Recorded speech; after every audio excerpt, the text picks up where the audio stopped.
Here's a quick video on how to replace a battery in your Volvo XC90 key fob.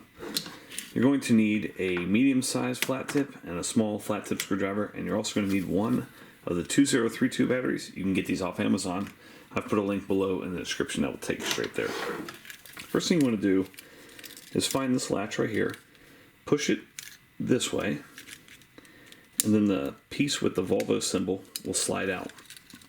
You can pull that off. Now take this latch, slide it this way, and remove this back piece. Now flip this over. This is where you want to take your medium-sized screwdriver, insert it here, push that down, take your small screwdriver, insert it right here, pry that cover off. Now you can take your screwdriver here, pry that out.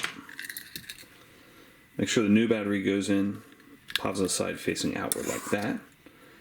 Now you want to line this up where the arrows are in open. Go ahead and take your large screwdriver. Now this piece goes on first. It goes this orientation. I'll put that in here. Put that there. Clip like that. And then this goes like that. And you're all set. There's no need to reprogram. Hope that was helpful. Make sure you hit that thumbs up button.